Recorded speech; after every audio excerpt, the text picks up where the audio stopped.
What is up, my podcast listeners? This is your host, Presale List, and I'm excited for this episode because we're going to do another compilation styled episode where we go over programming for fat loss.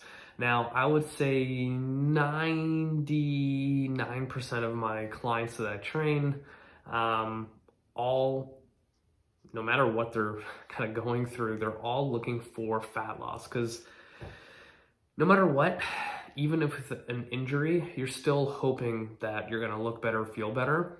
And I would say majority of all my clients are dealing with some sort of injury, either really simple low back pain that they just need to get more hip mobility and T-spine mobility, to someone who just had a hip replacement and they're looking to get out of pain, start moving again. But regardless of where they're at, they're all looking for some sort of aesthetic change. Because, like, let's be a little, more realistic.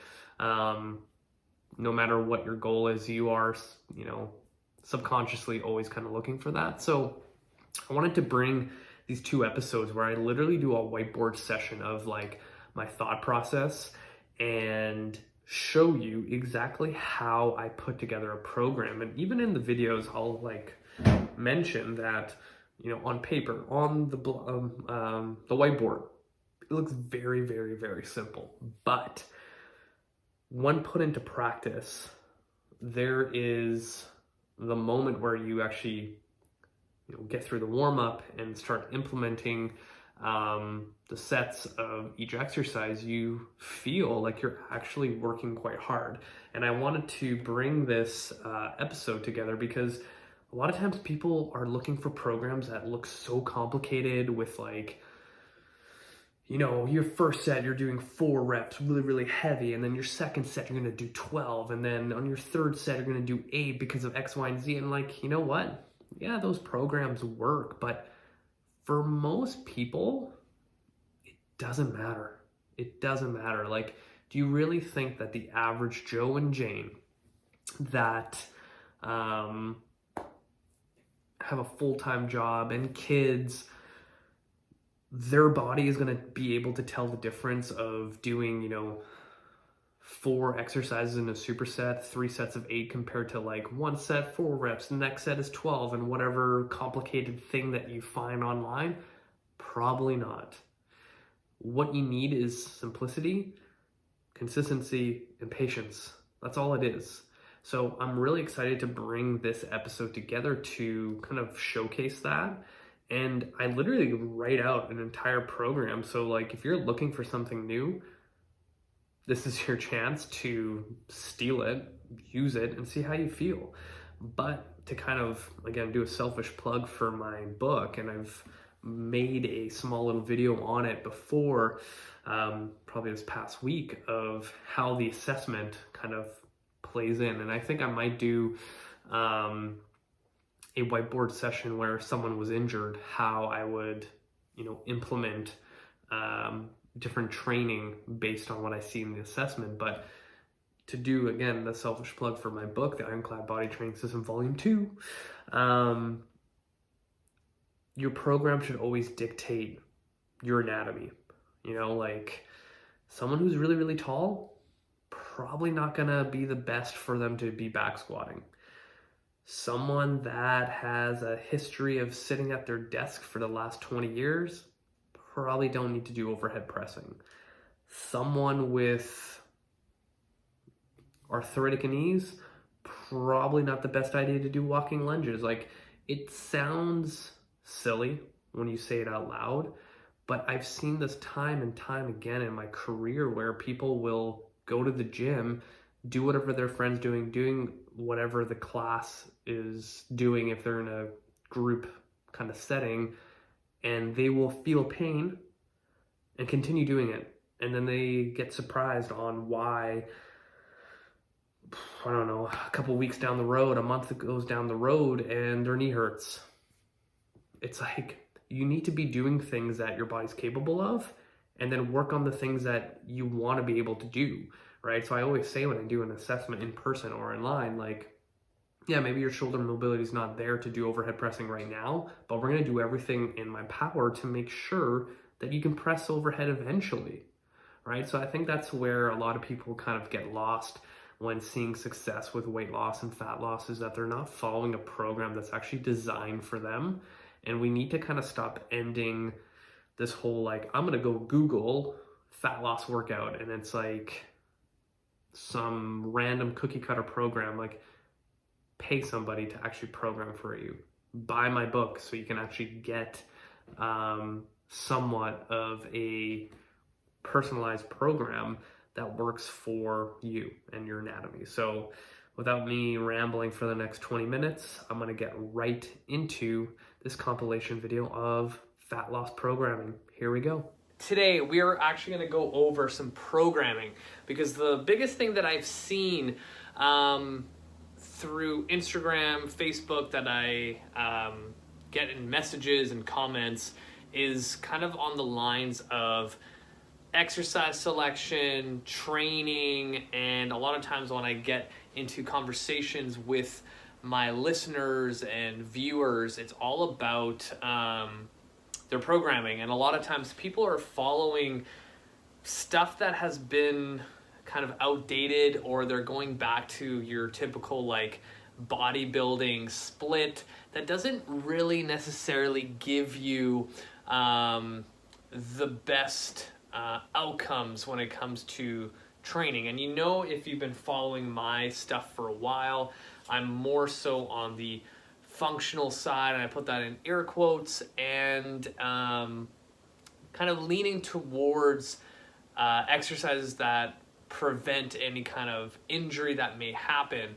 And a good example of that is a lot of times when people are pressing overhead, people tend to get sore shoulders, and you know, simply being that when you're a general population person, you most likely have some sort of job where you are sitting down for long periods of time, and your shoulder mobility, thoracic mobility is probably not the best it should be at, and now you are placing strength over dysfunction, and lo and behold, we have injury.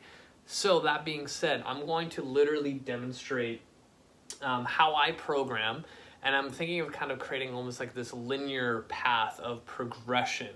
And I can show you how I can take the most simplest program for a beginner that focuses on the foundations, and how I can kind of stack on top of the skill set that someone would develop following that phase for say 4 to 6 weeks.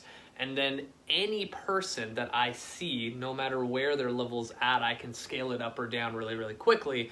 And I think this is going to help many people out there when it comes to figuring out a program that's going to keep them healthy and more days in the gym. And that means more successful outcomes when it comes to your weight loss goals, fat loss goals, strength, whatever it is.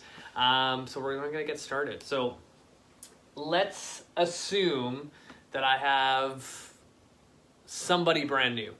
I've taken them through an assessment, and there's nothing like, holy shit, your knee is really messed up and there's stuff that we need you to go figure out with a therapist. Let's just say you're a typical person that has some aches and pains, that is the typical person that sits at a desk all day, and when I took you through an assessment, there's going to be certain things that I'm going to attack, most likely shoulder mobility, T-spine mobility, and hip mobility for this program. So how I like to structure my workouts, I was trying to put my cap on and I could not do it.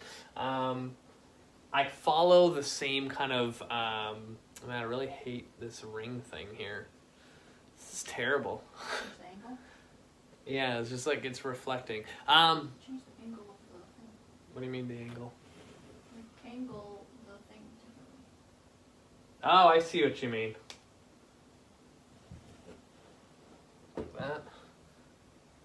It kind of solves it. Now the ring is a little bit further, but now I have more room. So if I like rotate there, okay, cool. So that being said, I follow the same programming style that Alan and Rachel Cosgrove at Results Fitness utilize. And when it comes to general population programming for fat loss and strength, they are the #1 resource that I follow. So I'm going to literally steal exactly the same things that they do. And I've been doing it for the last 8 years of my career, and people have been moving better, feeling better, losing weight. So let's not try to reinvent the wheel. So what we're going to do is kind of have this first section. I really hope that's not nearly as big as I should be writing. My bad. So first exercise. I'm going to label this as A1. Yeah, you can see it. What I'll do with every single person is a dead bug, and then I like to couple that with a half kneeling anti-rotation press. So the reasoning behind this little set, we always start off with kind of like a core series, and it kind of almost preps your body for all the other stuff that's going to happen, because we all know that if our core is not strong enough or isn't firing or activating, then the rest of the exercises that we choose tend to suck. So in this case, we are kind of priming the body. So after we've done the warm-up, and maybe that could be another episode that I could get into. After we do the warm-up, now this is kind of like our priming first set of just 2 exercises back to back. And the reason why I always choose the dead bug is it's one of those vital exercises, especially a core exercise, that teaches an individual how to stabilize the body while in a dynamic movement pattern. So it works primarily for rotary stability, anti-extension. If you look at human beings, we walk in an opposite hand and opposite leg kind of pattern, and the dead bug tends to do the same kind of concept. And my wife just rolled over some more markers, but does the black one work better? Oh, I think the black is going to be so much better, especially for you guys. So rotary stability, super important. And this also gives me the opportunity to teach someone how to utilize a diaphragmatic breath. And I find that so many people forget that sequence and kind of foundational pattern, because a lot of gym bros or people that are fitness enthusiasts, if you ask them how do you create tension in your body, or how do you turn on your core, or how do you create a bracing strategy when you deadlift or squat, I never get a good answer, and most of the time people just look at me like I'm speaking a different language. So when I start off with every single person in a dead bug, I have an opportunity to teach that person how to diaphragmatically breathe, how to brace properly, and be more in tune with their body. And that's probably the biggest struggle for anyone starting exercise, is they have no idea how to control and move their body. And they almost become like this awkward being in the gym when they're trying to do a new exercise. So literally the dead bug kind of sets the tone for every bit of exercise that we're about to do, and lays down like the true foundation. Because if you can't properly brace during a dead bug, there's no chance in hell that you're going to be properly able to brace for something as advanced as a barbell deadlift, and you're going to lead to a lot of injury.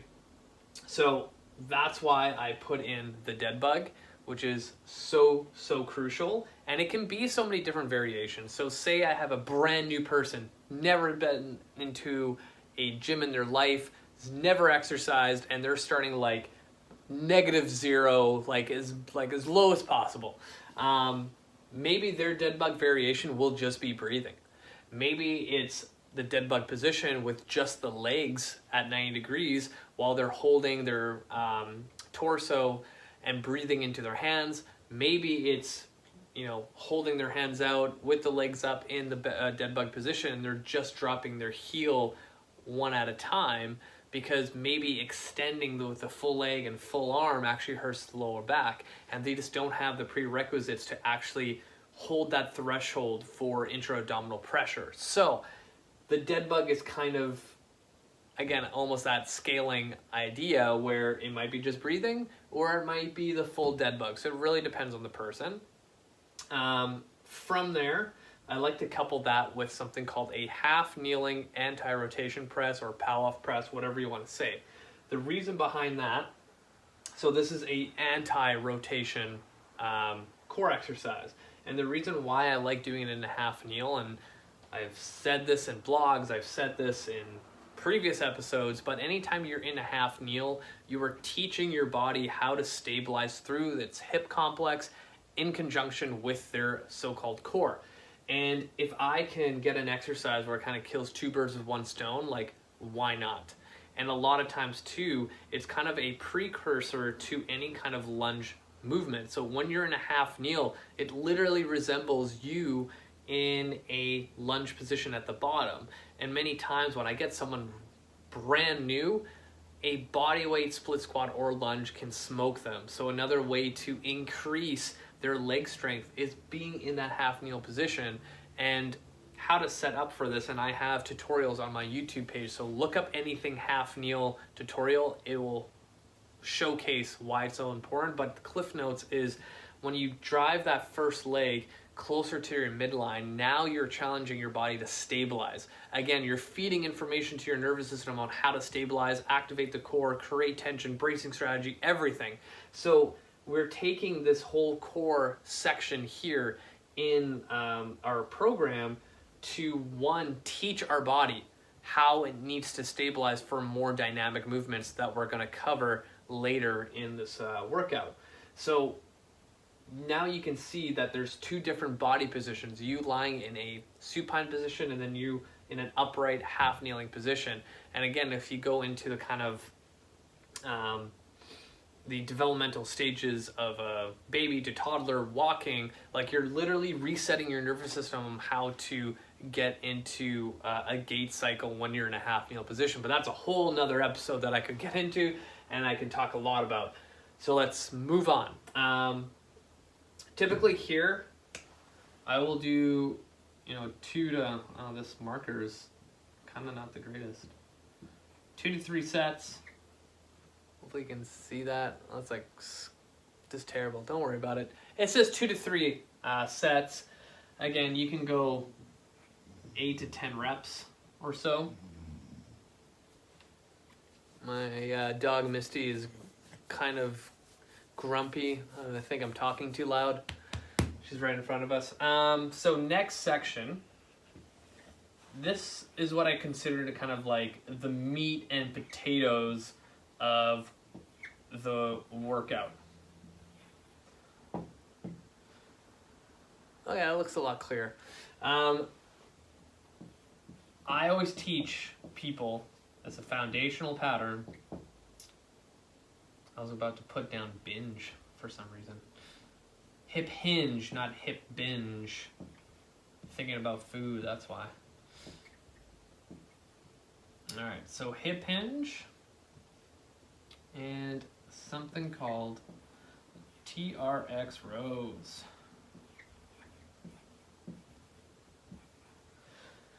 So in this section is usually the priority of the workout for me in my mind. And I'm going to star this. Every single person, I need to teach them how to hip hinge, aka how to deadlift. So the biggest thing, and this is so apparent in the clinic setting, is anytime I get a low back pain patient, every single person I've seen have yet to discover this, and maybe someone else in the industry who works in a clinic setting can prove me wrong, but every single low back patient has no idea how to push their hips back into a deadlift position. It just does not compute with how their body moves, and they tend to fall into that typical overly like flexion pattern. And you can do a small mini assessment. If you just ask someone to touch their toes with their knees locked out, you'll find very quickly if someone's always using their lumbar spine to reach down for things when they just bend at their spine and they don't push their hips back, whereas a typical toe touch to pass that assessment, you'll see people push their hips back as they reach down to their toes. And usually those are the people who have better body awareness and have maybe played a sport or whatever it is. But that being said, all low back people who've had pain, they need to learn how to hip hinge. And even people that are athletic who go through like a low back flare up, it almost changes the whole kind of mechanism and sequence of how they're actually going to reach down for something. So learning the hip hinge is so vital for so many other things moving up. So how I teach the hip hinge, I've been using a dowel quite a bit, and I'm not talking about the one where you have it on your low back, your shoulder blades, and your head, and you're kind of doing that bowing thing. I actually get them at a deadlift position, but from the top down, and teaching them what we just learned in our first set when it comes to creating tension, holding on to the dowel, thinking of breaking it apart and engaging your core, and sliding the dowel down to around your kneecap depth, and then driving up through the glutes and squeezing. Now, doing that over and over and over again will kind of now create a new movement behavior, and that's going to help a lot as we move down into other exercises, because I want this person to eventually deadlift heavy. And every single person that I take through this kind of foundational program, within 4 months they are deadlifting at least with a trap bar or a barbell deadlift, because we've worked this pattern so well that it's so solid that when I place them under load, their body understands what to do, and it's to resist it. And again, our spines are designed to resist movement. So if I am prepping it up here with these core exercises to teach how my spine needs to stabilize, now when I go into my deadlift position of any kind of variation, my body's like, all right, I already know what to do, and I can challenge it. Going from there, I like to go into Trx rows or some sort of rowing variation, but I think the Trx row is one of those ones that teaches a lot to someone new to exercise, is learning how to stack their joints in proper positions, joint centration, grip strength, how to retract the scaps, neck stability. All those things are covered in this one exercise, and I really like coupling it back and forth. And now, if you really think about it, this is how I kind of go into my creative process when I'm training somebody, is that if I have someone brand new that's never learned how to hip hinge and I need to teach them and constantly reinforce it, I'm going to throw in other exercises that reinforces it. We already covered that this dead bug and half kneeling anti-rotation press is reinforcing the hip hinge indirectly, because I'm teaching my person in front of me how to engage their core and stabilize their spine. And now with the Trx row, if you think about it, when you're doing a heavy deadlift, you need to be in a joint centrated position, meaning your shoulders are packed, you're hiding your armpits and squeezing your lats. You are creating as much tension on your posterior chain as possible, because you have a weight in front of you that needs to come off the floor. The Trx row does exactly that. If you think of digging your heels into the ground, you're activating your hamstrings, your glutes, you're driving your hips forward, you're squeezing the handles as hard as possible to ensure your glenohumeral joint is packed and sucked back. The Trx row is literally like a deadlift, if you really think about it. And now I'm just reinforcing it in a different pattern, right? This is where my creativity comes out, when I want to ensure that people become like bulletproof, ironclad bodies, aka selfish plug for my new book coming out this summer, hopefully. But again, it all depends on the person. Say that hip hinge looks perfect, I might within like a week or two load it to like a sumo deadlift, whatever it is. But that's how it is. We're gonna go into the next section. And rep sets, again, like 2 to 3 times, And I always give a gauge of like 8 to 12 reps. And I'll explain that in a second. So we're going to go into the next section.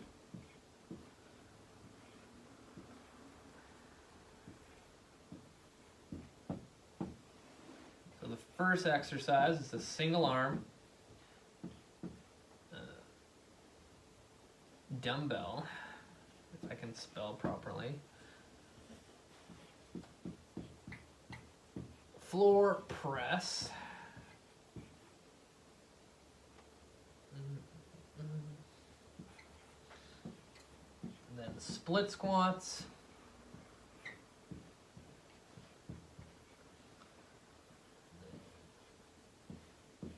Rope, face, pull. Wow, I can't spell. All right, so in this section, it's a nice little strength set. And I'll explain why I chose these exercises. And I'm gonna bring this down a little bit so you can see at the bottom. That's not going down. Now it's going down. Perfect.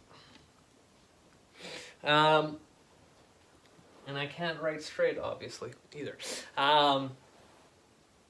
The first one, if I know that this individual is someone that's sitting in their desk, taking them onto a bench where they probably don't have enough thoracic extension to lay down somewhat in a neutral position, it's going to crank on their lumbar spine. And guaranteed, you probably have had a scenario where you've laid down on the bench and you're, oh hi miss, what are you doing? Where the low back just doesn't feel the greatest, and sometimes you have to move your feet in different positions, or maybe put your feet on the bench, and now you're, Misty, did you have something to say? Now your lumbar spine is not feeling the greatest. So I always go into a floor press. The second thing is that, oh, and I forgot to write with Glute Bridge. Ugh, come on. The second reason, doing a floor press. Most people who are sitting, oh, hi. All right, so we're gonna do it this way. Most people that are sitting in a desk all day, they probably don't have good shoulder mobility. So if I had someone with those rounded shoulders like I've been always talking about in my podcast, and now I place them on a bench where I have to take a dumbbell and come down, this shoulder is going to start popping forward, and a lot of people get anterior shoulder pain. So if I can prevent that from happening as much as possible while strengthening up all that musculature involved with any kind of shoulder and chest movement, then it's like I'm thinking way ahead already. So the nice thing with floor presses is that you physically have the floor stopping you from going beyond your controlled range of motion or any kind of positions that may make the shoulder be put in a more vulnerable position. So now that I'm going just to 90, I now know that every single rep I'm controlled. I don't have to worry about any kind of aches or pains or twinges or flare-ups or whatever it is. So we have that going for us. Now the other thing that I added and wrote terribly is a glute bridge. So I want people to be in a glute bridge for an extended period of time to, again, reinforce the deadlift position. Everyone's posterior chain is so weak in the general population that a lot of times when it comes to glute bridges or any kind of like exercise that involves glutes, hamstrings, or things like that, things don't fire the way they should, and a lot of people, whoa, geez, miss, you scared me. You can hear something outside, can't you? A lot of people tend to feel things in their low back, and hamstrings and glutes kind of get the worst of it. So that being said, if I can reinforce that posterior through the hip hinge, the glute bridge, the Trx rows, I'm just throwing more fuel to the fire that's going to make this person successful and strong. So that's why I do a single arm dumbbell floor press with a glute bridge and this last section of the workout. The next thing that we're going to do is split squats. And again, it can be body weight, dumbbell, goblet, whatever you want to do. But again, split squats for a brand new person, I'm not adding a lunge in there just yet. They have not earned the right or prerequisite to add locomotion there. Not yet. We want to build a good foundational base, so why not get the person really strong in a split squat position? And it leaves a little room for error, because again, with a lunge, there's so many more variables to it. You're adding a little bit more balance to it. You're adding the variance of where the back foot is going to go. And a lot of times, people don't even have the ankle mobility or the big toe mobility that's required to get into a lunge position. So you'll notice that a lot of people, when they do lunges, like their foot almost like caves in because they don't have enough toe extension and ankle dorsiflexion to get into that position. So it kind of goes all over the place. So if I can slow it down and really focus on that fundamental pattern of just a split squat, boom, I'm solid. Lastly, but not least, is a cable rope face pull. Now, I love face pulls. It works all those postural muscles that so many of us need, because again, we're all here all freaking day. So if I can get people to retract back and work all those small little muscles over and over and over again, then that's where I'm going to see a lot of success. And again, if you think about a barbell deadlift, a lot of people, when they try to get into those near maximal loads, what happens is that those postural muscles kind of collapse forward, so they almost look like they have a rounded upper back. But if I can, again, from the get-go, start everyone off with exercises that reinforces that, rhomboid, mid-trap, low-trap area to be strong, when we're going to place ourselves under high loads, our body is prepped. It knows what it needs to be done to kind of get there. So that's why I have the rope face pull. And again, I'll have 2 to 4 sets in this section.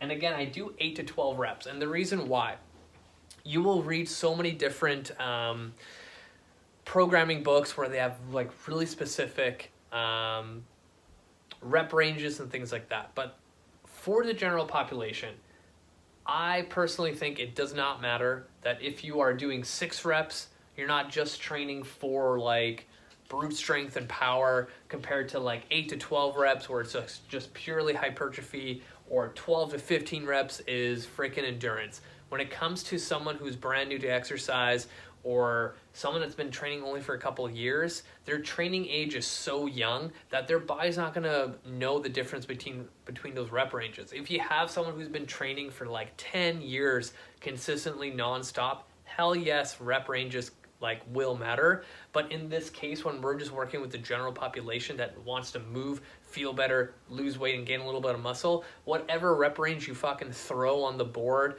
or on your Excel spreadsheet or whatever app you're using is still going to help the person reach their goals. So I like using 8 to 12 because it's kind of in that in between, and I don't go into like 6 or less with someone new, or even someone with that's been with me less than 6 months, because people don't know how to load their body just yet, and they tend to use weights that are way too light, and they don't get to those near maximal loads like I want them to. So an 8 to 12 rep, here's how I kind of teach my client how to self-regulate volume. So say they're doing their single arm dumbbell floor press with the glute bridge, and they have a 20-pound dumbbell. I tell them, aim for 8, but say as you get to 8 reps, it feels really easy. Then I tell them, go up to 12. Say they get to 12 and they're like, honestly, it was kind of still easy. I'm like, great, go to a 25-pound dumbbell and now aim for 8. Maybe 8 was just going to be perfect. Maybe jumping to a 25, you're like, fuck, that is heavy. There's no rule that says that you have to go to 8. You can do 7, you can do 6, you can do 4. Who fucking cares? And I know I just contradicted myself, but at that point where they're actually struggling, they're getting to that near maximal load, which is the whole point of me getting at earlier. But that's how I teach people how to self-regulate when it comes to choices of weight, or even when it comes to like say a day where they had no sleep. I tell them like, okay, go do 2 sets and just 8 reps for everything with the weights that you did last time, and it'll still be a lot lower volume compared to what they would usually do. But overall, like, we have covered a lot of stuff here when it comes to creating a program where everyone needs to kind of start with. And literally, this is almost like exactly what I do with a brand new person that sees me.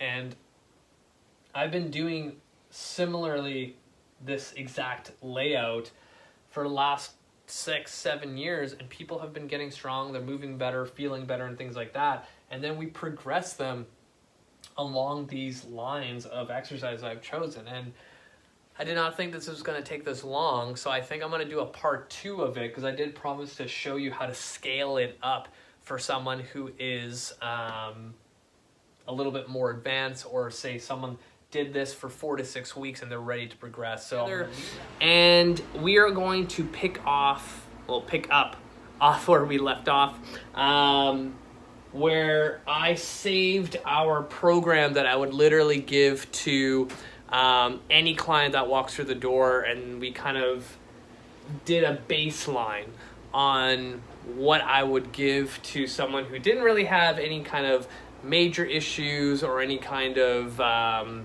major injuries or any kind of contradictions that they shouldn't be training. So today I'm going to show you how I'm going to progress this individual, and if we have time, I'll show you kind of the next foundational progressions that everyone should be doing, and where maybe even like a lateralization might come into play, which is basically a progressed exercise, but maybe 2 exercises might be around the same difficulty, and that would be called like a lateralization.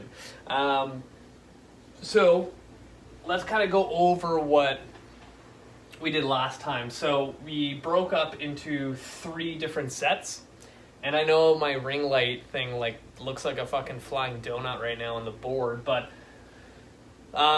writing up top, which is very hard to see, what we have is a dead bug and a half kneeling anti-rotation press. And then the second set, we're going into a hip hinge with the Trx Rows.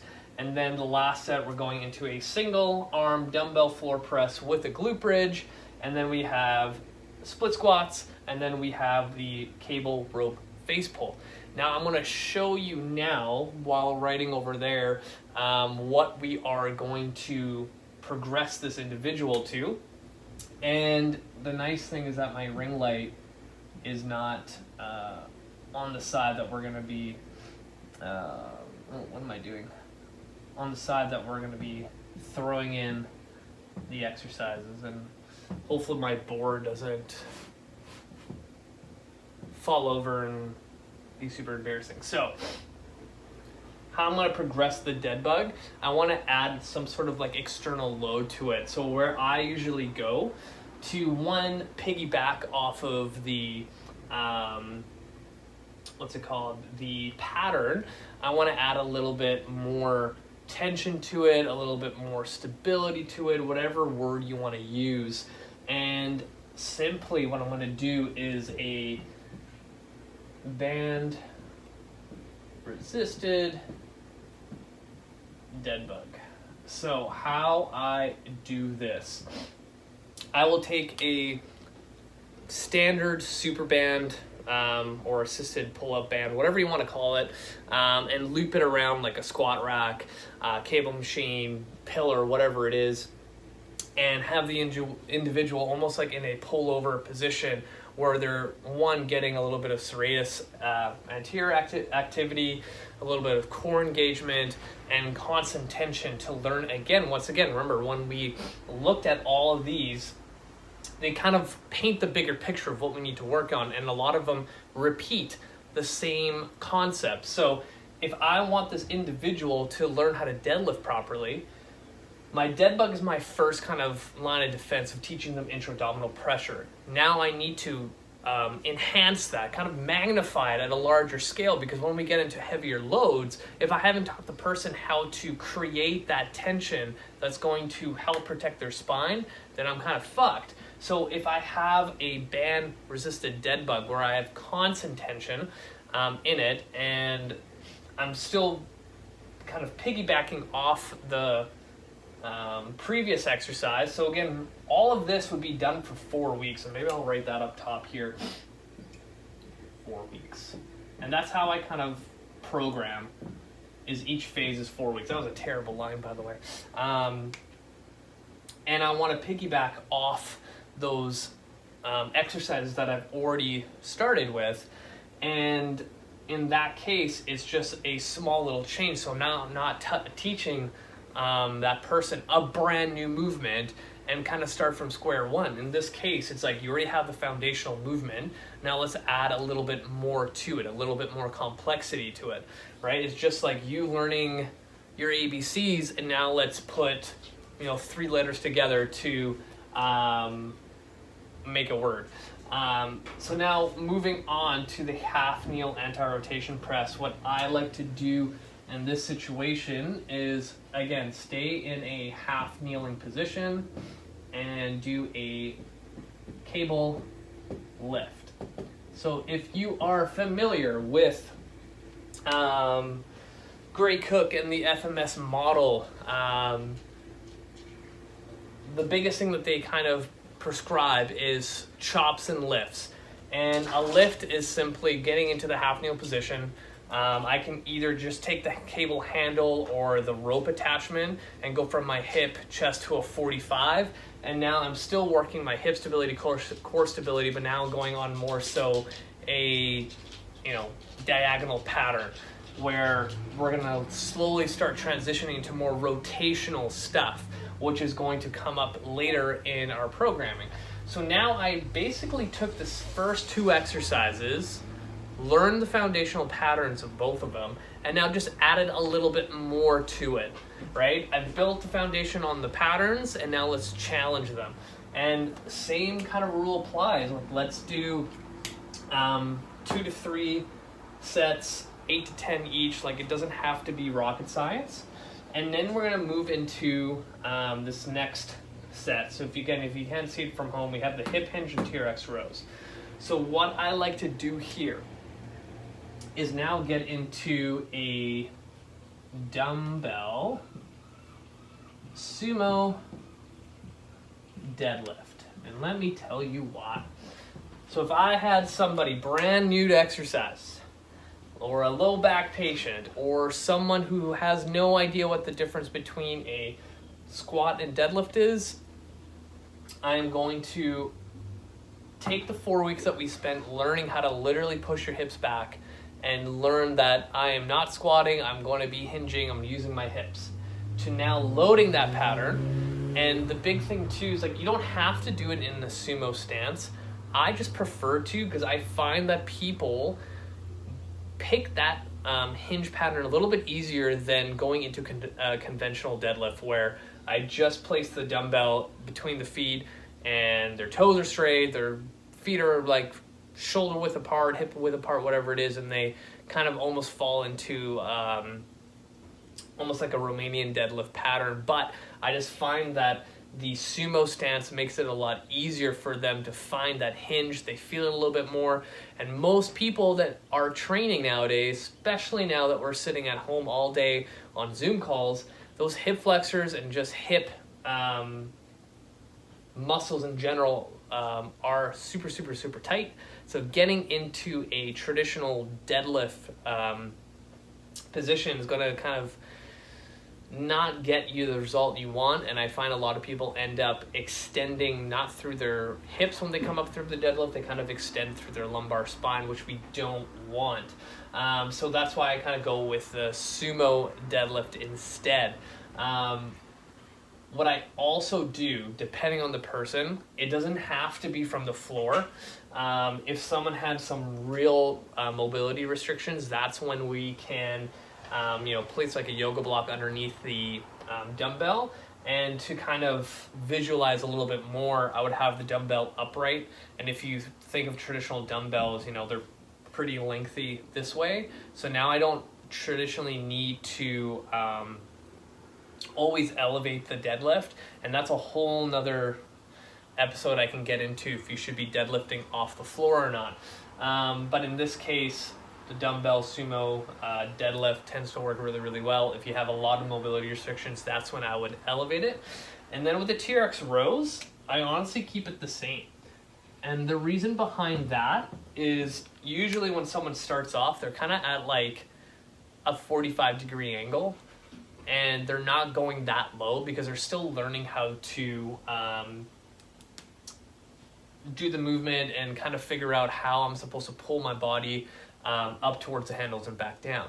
So I do this another 4 weeks, but now what I tell them to do is like, I want you to do as many reps as possible. If you get to 12, you're not low enough. So then they kind of learn how to self-regulate that way. And what happens is they end up going to a point, like a depth, where they're only getting like 6 to 8. And that's where I see most change, is when they finally find that feeling of like, that's how it's supposed to feel when I'm working. And I feel like a lot of people don't ever get that right off the bat. They kind of just move through the motions and kind of stay where they feel comfortable. And it's kind of a way to introduce being uncomfortable in a training session. Because when I start in those first 4 weeks, you know, some people break a sweat, but they're not like huffing and puffing and dying or like pushing themselves because they don't know how to do that yet. And this is kind of an intro how to do that. And, you know, one of the safest ways is to do it by pulling your own body weight, at least in my opinion, like using an exercise like the Trx Row. And then depending on the person, because I look at this section kind of as like the meat and potatoes of your programming. This is kind of like the most important section. So here I would actually do anywhere from like 3 to 5 rounds or 5 sets, and that was a terrible 5. Again, always dependent on the person, where they're at. Traditionally, like I haven't had a person who started their 5th week with me and they're doing 5 rounds. They're usually doing just 3 to 4. So now let's go into this next section, the single arm dumbbell floor press with glute bridge. Now, depending on the person, I like to keep this as is. So if I had to do this, I would do another 4 weeks of it. And let me tell you why. Usually with a brand new person, they haven't still figured out like what their weight is to be a challenging weight just yet. It's kind of like the Trx Row. Now that they have the movement pattern, now they can challenge it a little bit more.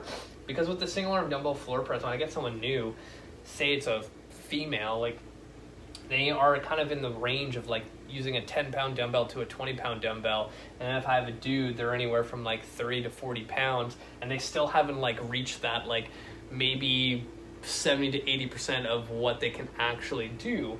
So I like to keep it as is. Or say they are progressing nicely, everything's falling in line, they're pushing weight already.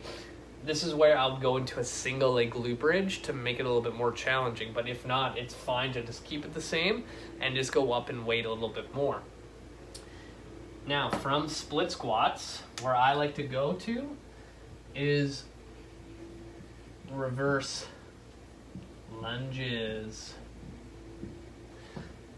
The reason why is now that we have a basic foundational pattern of the split squat and we know how to utilize the muscles involved in that lunge position, now let's add locomotion, right? The reason why I never start reverse lunges off the bat is that most people don't know how to coordinate that movement without other stuff kind of influencing it. And I love to focus on the real basics, getting really good at them, and then adding a layer of instability like a reverse lunge. Because at one point, you know, you're on 2 feet and that one leg needs to go back to lunge, and he needs to stabilize on the toe, come back down, and then come back up without kind of falling all over the place.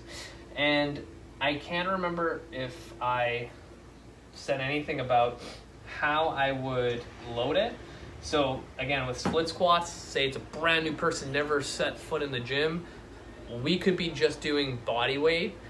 If it's a person that can handle their own body weight, then I can give them 2 dumbbells by their side. Or a goblet position, whatever they prefer. Same thing with the reverse lunges when I get there. Now, the rope face pull. What I like to do here. I like to do some sort of single arm row. And let me tell you why. We are designed to press, pull, walk, run with one leg and one arm at a time. The moment that we start crawling, we're going opposite arm, opposite leg. If you look at research of, strengthening one limb over the other, there's that carryover effect. So I want to now influence that benefit of doing unilateral training, because our bodies thrive off of that, compared to using two at the same time. So with the rope face pull in the beginning, I have higher payoff getting people, learning how to activate those rhomboids, mid traps, low traps, whatever postural muscles there are, compared to starting off with a single arm row where they're probably more dominant with doing that pattern of shrugging and then rowing, whereas with the rope face pull, they're literally thinking of setting those traps down while pulling. Now let's go challenge it with some sort of single arm row variation. So I can be a dumbbell row, a cable single arm row, and usually, depending on the person, if I do a dumbbell row and I see a lot of this shrugging motion and I can't correct it, and say next week I can't correct it, that's where I would go back to, say, a half kneeling position with a cable row. I think that would work really, really well. And that's essentially how I would progress the first 4 weeks to another 4-week phase where we built a solid foundation. And at this point, this is where I see a lot of people progress very, very nicely. Now, let's just say if I was a person that's been training with me for a year and they've, did everything, every single progression, how would this look if I had someone quite fit, they're injury-free, no issues whatsoever? How would I program for someone a little bit more advanced? And I think that's what a lot of people want to see, is how I could take this most basic program and scale it. So the interesting thing is I can literally have, so I'm going to erase all this, someone brand new to exercise, that's never set foot in the gym, and then have someone that is, actually I'm just going to erase that, that is a little bit more advanced, and they can follow the same template. And this is what I learned early on in my career, and I'm going to make this into, say, 1 year. So say someone's training with me for a year and I have an advanced program for them. So say I have someone brand new, and actually, sorry, when I was a coach, when I first started, I learned this whole concept of progressions and regressions to a point where I could create a template of someone who is the most athletic person and basically dumb it down, not dumb it down, but regress it to a point where a brand new person can follow the same template and still get the benefit out of it. So say this person that is advanced is going to follow the exact same template. So with the dead bug, what I would do is a cable pull over dead bug. For those who don't know, imagine a cable machine behind me. I take the rope attachment, bring it in front. Every time I extend my leg into a dead bug, I go into a pullover, and then as I drive my knee, I drive the arms forward, which is a very challenging exercise. Now we get to the half kneeling anti-rotation press. This is where I would do a standing AR anti-rotation press with front raise.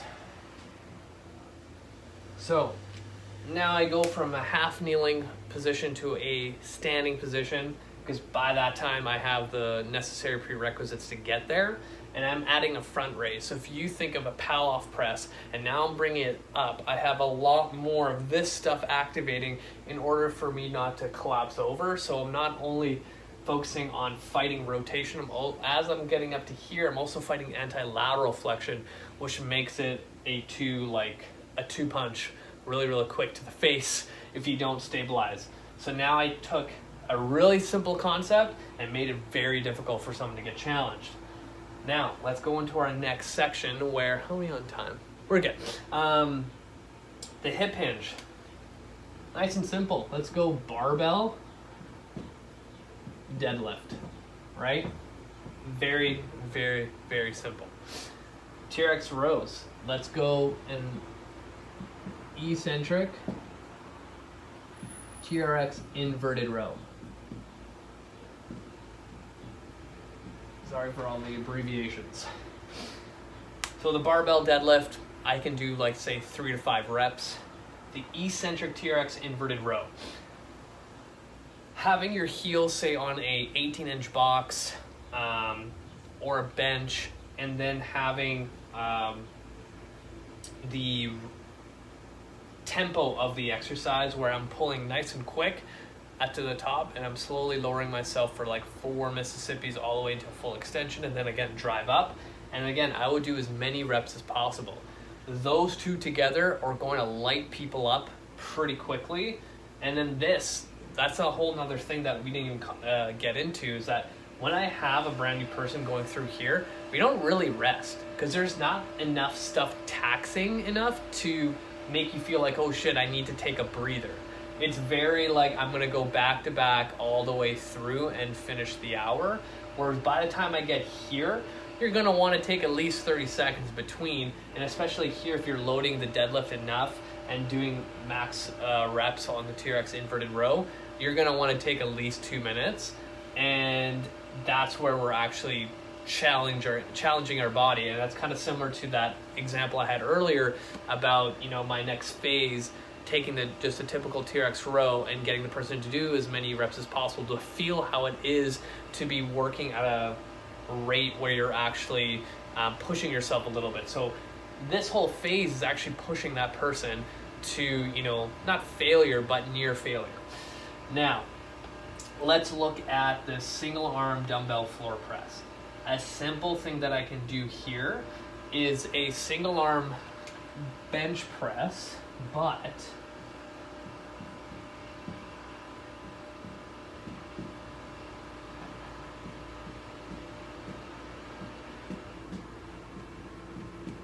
terrible writing because it's too far off to the side, but I like getting into a single arm glute bridge dumbbell press.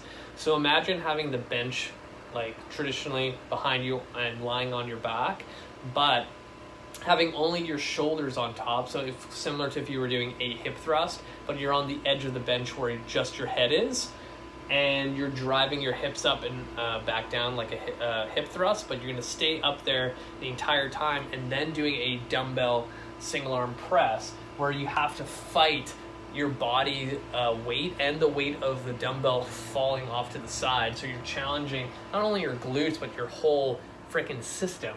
And that is a very challenging exercise. Split squats. Easy one to throw in to kill anybody is a rear foot elevated split squat. For those who don't know, Bulgarian split squats are traditionally known as it, but a rear foot elevated split squat.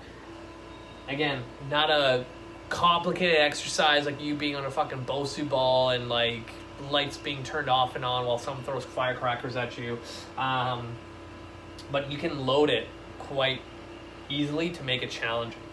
Now, the rope face pull.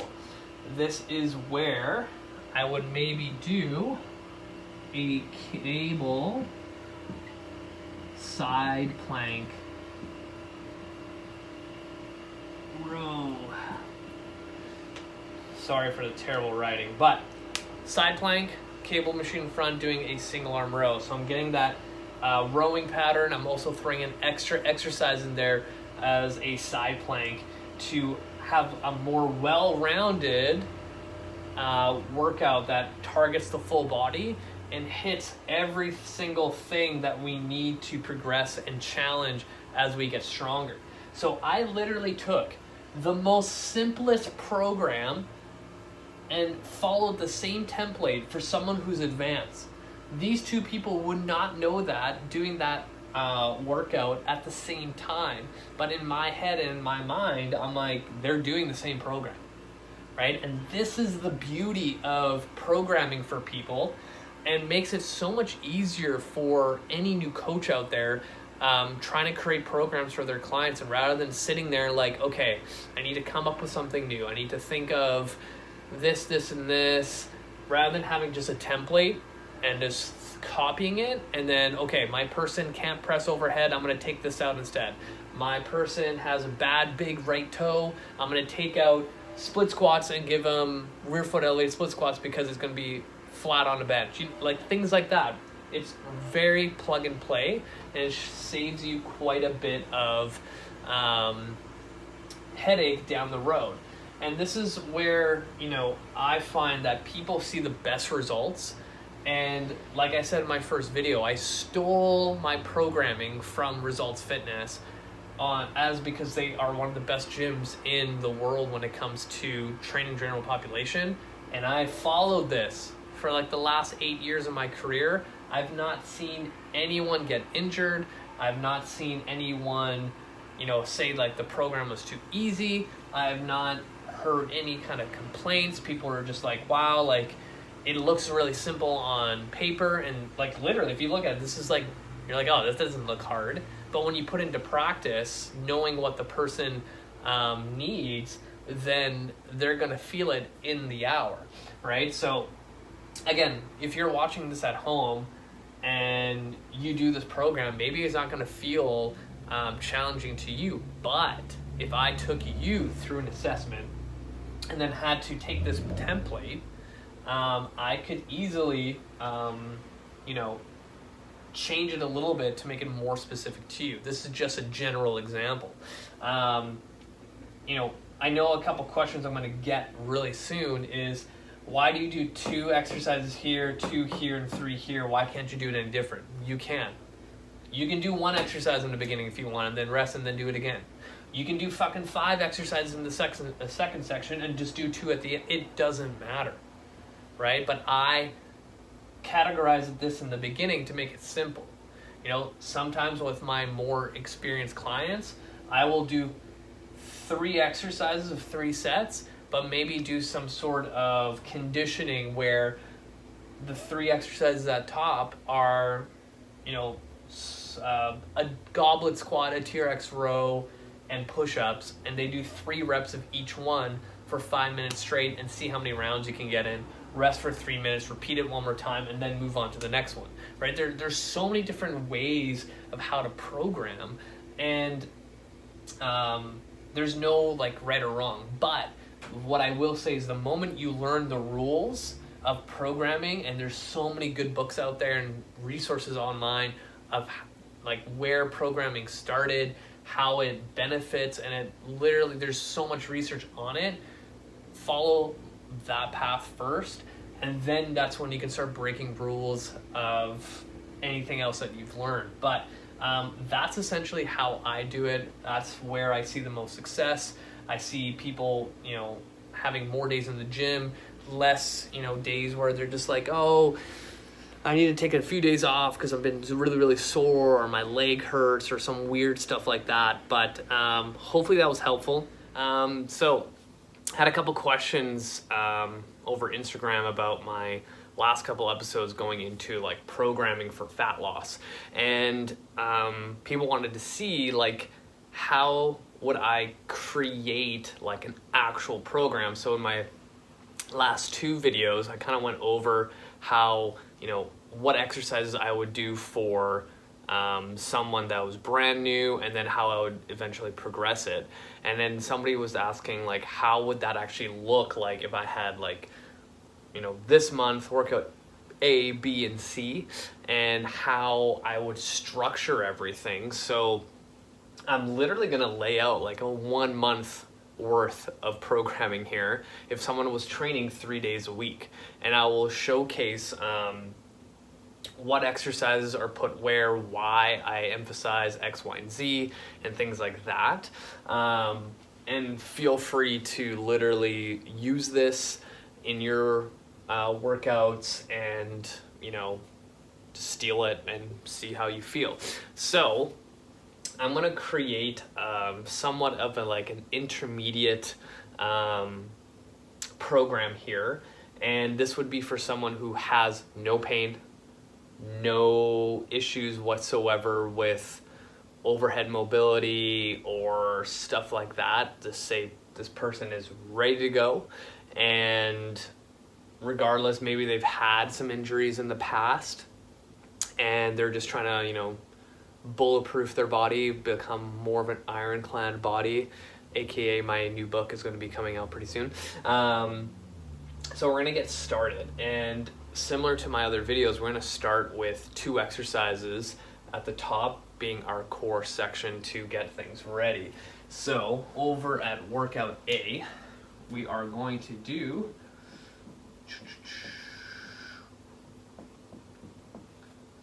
2 exercises. So we are going to do a band resisted dead bug. If any of these exercises you have no idea what they are, literally go into my YouTube channel and you can just search it and you'll have it along with a tutorial. So boom, you're ready. Number 2, what we're gonna do here is a simple front plank. So with the front plank, we're gonna go either 30 to 45 seconds. And the dead bug, I'm gonna go 8 each side. And we're gonna do this 3 times.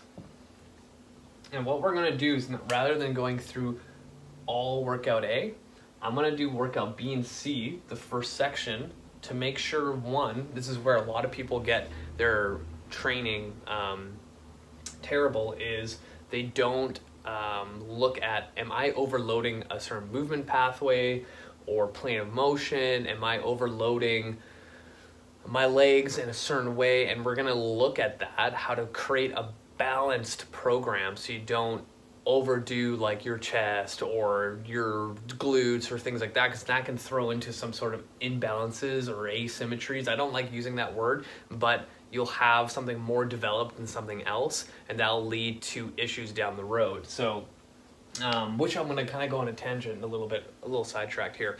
I had a person come into the clinic, and this individual was constantly getting like lateral hip pain anytime they did lunges, step ups, things like that. And I was trying to figure out, like, okay, why? Like, you know, obviously it's inflamed, some sort of tendinopathy, but like, what are they doing in their program? And this person's a fit individual, like really, really fit. And I was like, tell me more about your programming. And this individual will primarily focus on legs and would do a glute specific workout 3 days a week, and on the other days where they would focus on more upper body stuff, they would still do some like glute stuff, like your traditional, like what you see on Instagram glute stuff, to overload it. And I was like, would it be possible to do what most guys do in the gym, where they constantly do, say, bench press or chest exercises, where, you know, their pec minor just gets so tight that they start rounding the shoulders forward and they're kind of imbalanced, right? And they don't have enough back exercises to combat the amount of pressing. I'm like, can you do the same thing with glute exercises? So I was thinking, okay, well, maybe if, you know, glute max, glute med is being overworked, what is being kind of neglected? And I was just thinking, probably your adductors. They serve a purpose not only to, you know, bring your leg across the midline, but also stabilizing your hip. And if you're overloading your lateral glute muscles and your hip extenders I'm pretty sure your adductors are probably not getting enough love. So I took this individual into a 90-90 position like I do in my kin stretch classes, and told her to do a simple, what's it called, a lift off for external rotation. And if you don't know what this is, again, hit my YouTube page and search it up. But essentially it activates your adductors along with some hip flexion, and could barely do it. Like, it was a struggle. So I'm like, okay, here we go. Here's that imbalance that I was talking about before.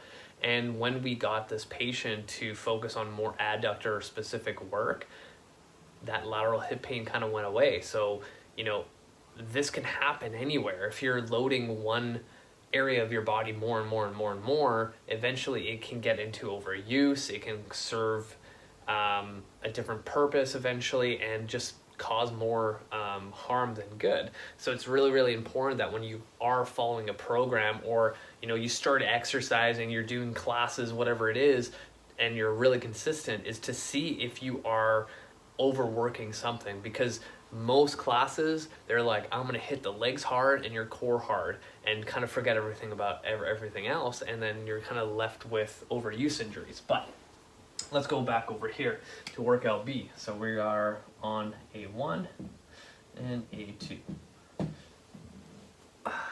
Here is where I'm going to put in a bird dog cable row. And then here, just a simple side plank. Oh, can't properly spell plank for some reason. 30 seconds. And let's do this 8 each side 3 times. All right, so now we can start talking about how I'm changing stuff up and making a thoughtful, purposeful program. So here we have a dead bug. We are in a band resisted dead bug in a supine position, working a rotary stability, you know, opposite arm, opposite leg pattern.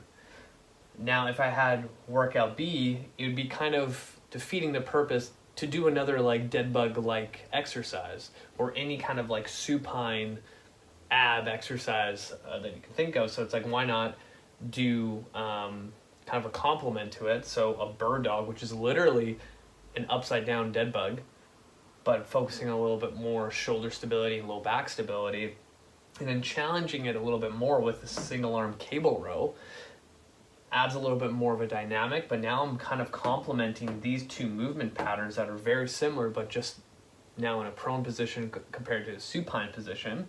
You know, over here we have a front plank where we're fighting anti-extension, and then we have a side plank here to fight lateral flexion. And you know, now these two are complementing quite nicely. Now, this is where I really like programming, because now that I have 3 days, it's like, okay, sweet, I can now really work on really specific things for the person. And usually what I'll do here is I'll do a half kneel anti-rotation press. Again, check my YouTube page for all these things if you're gonna follow this program. And then here is where I would love to do some sort of tall kneeling, kettlebell, halo. So we now have, let's do the 30 sets and 8 to 10. Whoops, 8 to 10 each. So we have our core section in all 3 workouts. So the reason why I am doing a half kneeling anti-rotation press, we have some anti-rotation for our core, hip stability, and the halo is one we're working a little bit of shoulder stability too, which a lot of people need, and in a tall kneeling position. So, you know, half kneel, tall kneel positions, super, super, super vital when it comes to developing better posture, better body awareness, and better stability through that hip junction. So why not kind of double down on both half kneel and tall kneel on the same day, right? So now we have this beautifully orchestrated core section across the board on each day that's going to literally hit everything we need. Now, if I had to, here is like, this is something like, it would be like a specific thing for somebody. And you can throw in other things, like we haven't hit hip flexion, so you can do like a mountain climber here, feet in the TRX, doing like atomic crunches, whatever it is. But, you know, this is where it's like, okay, I have this person and I want to like just put as much in as possible, and this is all I can do. But we can double up on some sort of core movements later on if needed. But we're going to come over here into our next section. And remember, this next section is what I call kind of like the meat and potatoes, where I want like the most important things to kind of come after. And what we're going to do is a double kettlebell, single leg deadlift. And we're going to do 6 on each side at a heavy weight. Then from there, what we're going to do is just a simple single arm cable row, just standing, nothing too crazy. And we'll do 8 to 10 each side. And this is where I like to go like anywhere from 3 to 5 sets. So before I kind of go into why I'm doing this, we're gonna go into our next 2. And for workout B, what we're going to do is a dumbbell front squat.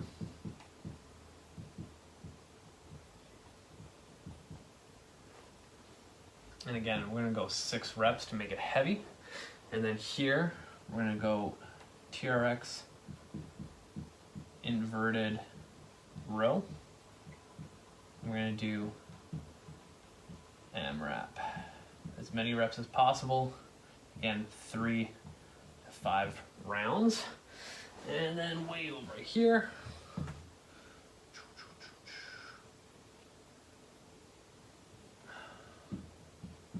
what we're going to add in,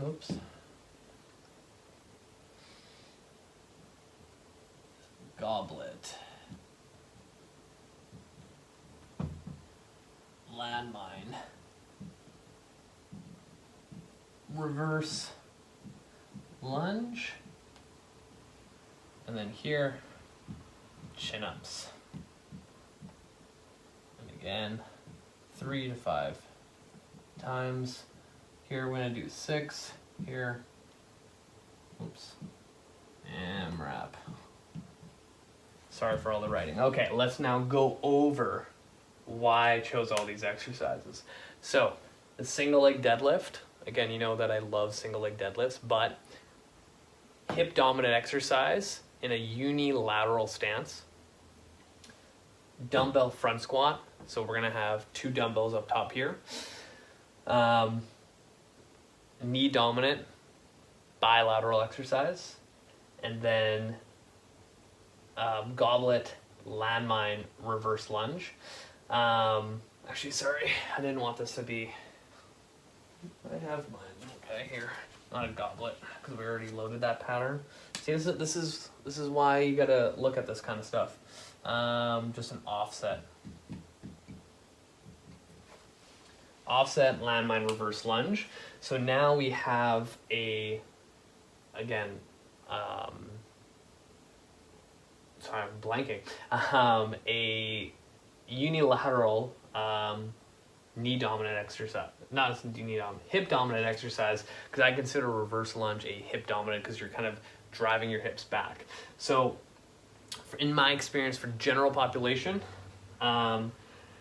posteriorly we are terribly weak, and we need to double down on that compared to working exercises that work our quads, kind of like the front squat. But I put that in there to still, you know, take the time to develop that pattern rather than doing I'm just going to be doing deadlift-like exercises, but look at the different loading patterns too. This is where my kind of like creativity comes in. So I have a double kettlebell single leg deadlift, so that's 2 dumbbells on the side.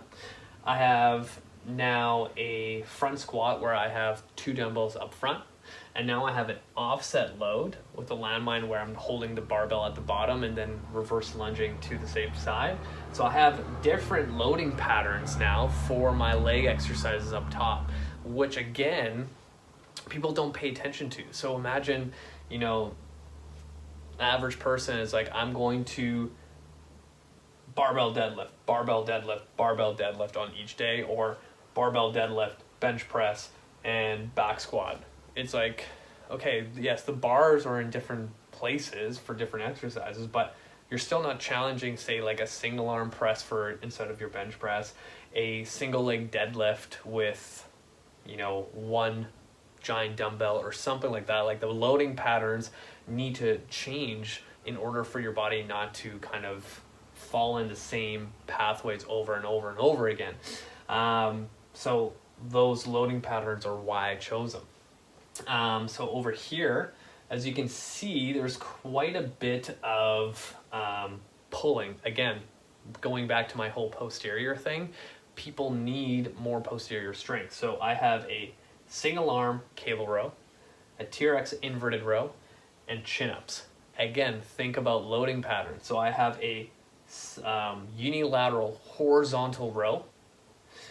I have a bilateral horizontal row, and now I have a bilateral vertical row. So I'm hitting all different ways of pulling exercises to, again, not overload one. Like I could easily just like, oh, I'm just gonna go chin-ups, close grip pull down, lat pull down. It's literally the same across the board, and I'm going to overload that pattern and those muscle fibers. Why not change things up, right? And not overload something, overuse things like that. And again, 3 to 5 rounds, depending on what week I'm at. If I'm at week 4 and I'm trying to like go for it, I'm hitting 5 sets. In the beginning, I can even do 2 to 3 here. So now let's move on to the next section here. So we're gonna go at 4 exercise set.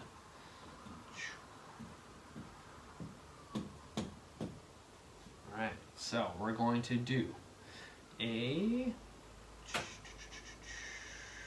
half kneel, single arm, shoulder press. And, you know, I'm going to go across the board so you see what I'm going to do here. I'm going to do a single arm, dumbbell, bench press. Just as you thought that I was not a fan of pressing, I'm still throwing that in there.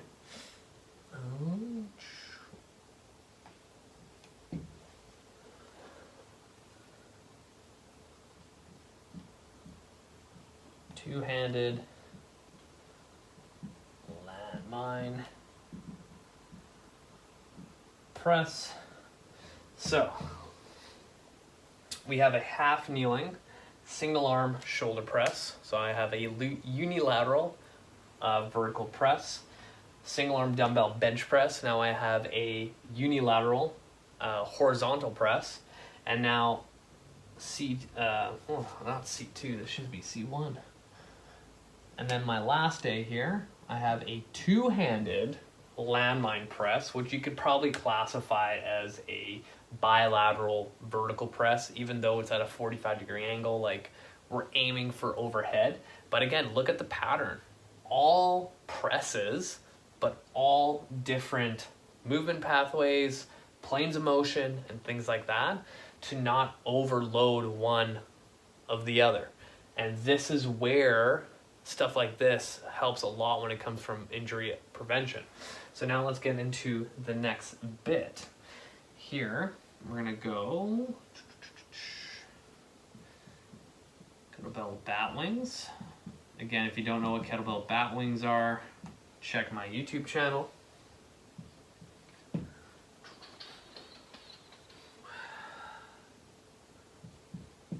Oops, half kneel, single arm, close, grip, pull down, and cable, rope, face pull. All right, let's look at this again. Kettlebell Bat Wings, a bilateral, I would call it horizontal row, again, 45-degree angle on the bench, a half kneeling single arm close grip pull down. So for that one, think of cable machine at the very, very top. You're in a half kneeling position and pulling into a close position, and then cable rope face pull. Again, all pulling exercises, all different planes of motion, all different moving pathways to, again, not overload the other. So I could have easily been like, I'm doing a dumbbell row here, I'm gonna do a single arm row like I did earlier, and I want to do like a two-handed row. Like, there's not a lot of thought process behind that. So now let's get into our third exercise. So here, what I'm going to do is walking lunges, dumbbells, kettlebells, whatever.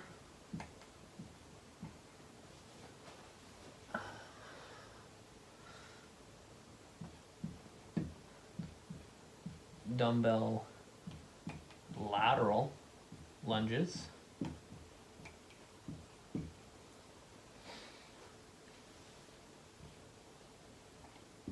Stability ball, ham curls.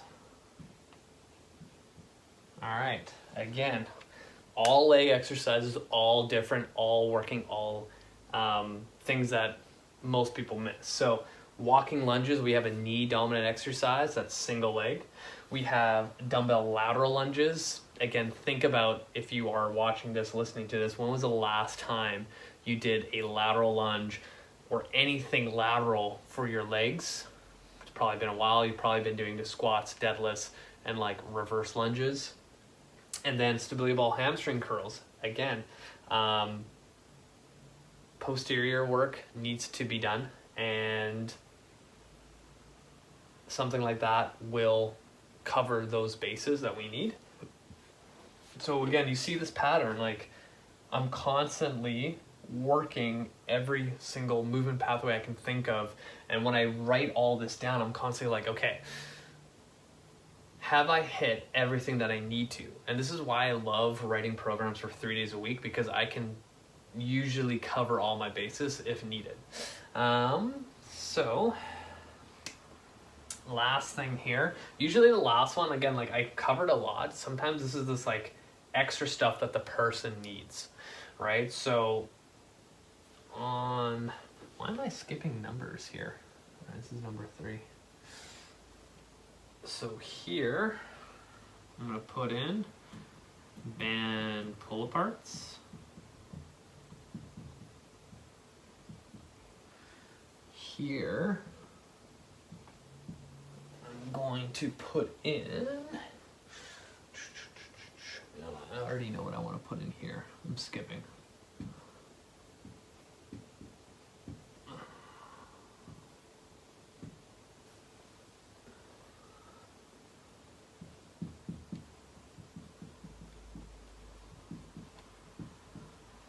All right, so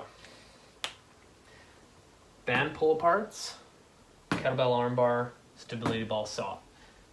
When I have usually 4 exercises in a set, that 4th exercise, I'm constantly thinking of like, okay, what does this individual need before, like after, okay, we're working on core stability, we're working on better upper body strength and stuff like that, like more specific stuff to the person. So if we know that most people need more posterior work, band pull aparts, great postural exercise, kettlebell armbar, everybody needs some shoulder stability, and say this person was one of those people that has weak shoulders and had shoulder issues in the past, kettlebell armbar falls perfectly. Stability ball saw. One reason why I put that in there is I already have the stability ball in there, and it's just going to be an easy transition to make the person move a little faster, just going back and forth. But also with this one, what I'm looking at too is, you know, most people, again, general population, when you ask them, okay, what do you want to work on your program? My abs. And really what they're saying is like, I want to lose fat around my belly. So sometimes when it comes to like buy-in as a trainer to work with someone, you need to kind of give exercises so it's going to make them feel like they're like getting a program that's designed for their one thing that they really want, which is abs or a smaller stomach. So creating a exercise combo where something like the saw, where you're fighting anti-extension, and when you get to those end ranges, like you're really going to feel your abs go up, you're going to be like, that's what they're going to remember. You know, like usually the last bit of exercises are the ones that are going to tire people out. And if I put the saw at the very end, that's what they're going to remember. Like, holy shit, that workout was really hard. You killed my abs. But when you really look at it, there's not really any hardcore specific ab exercises other than that, right? So it comes to like buy-in. So as a coach, I kind of learned that over the years that, you know, last exercise can be like somewhat of a filler exercise, but stuff that the person really, really needs. But overall, like we have this beautifully orchestrated program. Like this is like, like go take a freaking like screenshot and like start doing this in the gym. Like you have 4 weeks laid out for you. And you know, if you're an average intermediate gym goer, this is going to work beautifully. If some are not feeling great, don't try to force yourself doing this, but this is how my creative mind goes when I'm trying to create a program. And I've been programming like this, like I said in my other 2 episodes, for a very long time, and I have never had any client injure themselves while training, you know, pull something while they're training or anything like that, or were too sore or anything. So I kind of pride myself that my programming that I've learned over the years from so many other great coaches in the industry is kind of like, I wouldn't say the holy grail, but kind of like, you know, the secret to finally seeing success in the gym, in life, in whatever, you know, goal you may have. So